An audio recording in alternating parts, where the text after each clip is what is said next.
নির্বাচনের আগে আগে তারেক রহমান জাতির উদ্দেশ্যে ভাষণে বলেছিলেন, এই দেশ বিশ্বাসী, অবিশ্বাসী, সংশয়বাদী, পাহাড়ি, সমতল সবার জন্য নিরাপদ হয়ে উঠবে। এই সরকার এখন ব্যস্ত লুটপাটের ইজারা নিতে ব্যস্ত হয়ে আছে। তারা সংসদে ব্যস্ত আছে জনগণকে কিভাবে শোষণ করবে, শাসন করবে, তার ভাগ বাটোয়ারা নিতে। তার সাথে আছে আরেকটা দল, সেই দলের নাম জামাত ইসলাম। আমরা 2001 সালে বিএনপি জামাতের 4 দলীয় জোট সরকারের আমলটা দেখেছি। আমাদের মনে আছে কি ধরনের ভয়ঙ্কর লুটপাট এই দুইটা দল সংসদে মিলে গিয়ে করেছিল। দেশের বিদ্যুৎ খাত, জ্বালানি খাত সহ প্রত্যেকটা খাতে অরাজকতা করেছিল। সেই সাথে তার ছিল সন্ত্রাসী বাহিনী।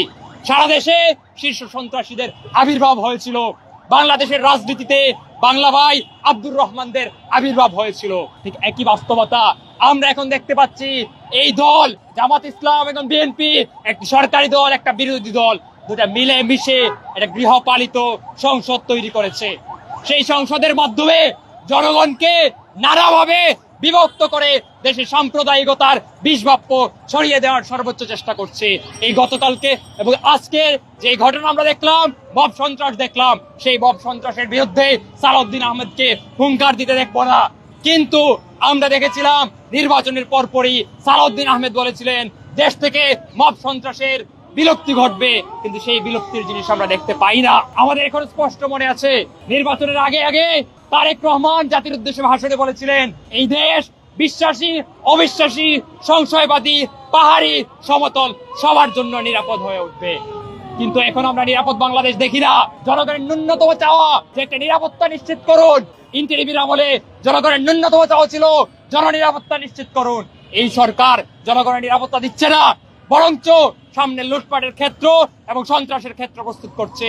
তাদের দ্বারাই হয়তো বাংলাদেশে আবারও বাংলা ভাই আব্দুর রহমানদের আবির্ভাব ঘটতে যাচ্ছে। আমরা জনগণকে বলতে চাই, আপনারা প্রস্তুত হন। জনগণকে অনিরাপদ রেখে দেখে কোন প্রকার শাসন চলবে না, শোষণ চলবে না। জনগণ এগুলো প্রতিহত করবে। এবং আমরা আজকের এই সমাবেশ থেকে দাবি জানাই, অবিলম্বে ওই পীরের যে খানকাতে যে হামলা করা হয়েছে কুষ্টিয়াতে, তাদের সাথে যারা যারা জড়িত ছিল তাদের প্রত্যেককে আইনের আওতায় নিয়ে আসুন। একই সাথে শাহবাগে গতকালকে যারা হামলা চালিয়েছিল তারা সবাই চিহ্নিত। এদের একটা বড় অংশ ঢাকা বিশ্ববিদ্যালয় ইসলামী ছাত্র মজলিসের সাথে জড়িত, তাদেরকে আইনের আওতায় নিয়ে আসুন। আমরা দুইটা রেজিম পার করলাম 5 আগস্ট পরবর্তী সময়ে, একটা অন্তর্বর্তীকালীন সরকারের আর একটা বিএনপি সরকারের। কিন্তু আমরা দেখলাম রাষ্ট্রের যে শাসন কাঠামো, জনগণের উপর যে নিপীড়নের কাঠামো, সেই কাঠামো একই রয়েছে। এবং জনগণের উপর এই যে কাঠামোগত হত্যাকাণ্ড, এই যে মব সন্ত্রাস, সেটা এখনো চলমান। সংগ্রামী বন্ধুগণ, আমরা এই মব সন্ত্রাস, এই সুফি ইমামের উপর যে হত্যাকাণ্ড, সেইটার বিরুদ্ধে আজকের বিক্ষোভ সমাবেশ করছি।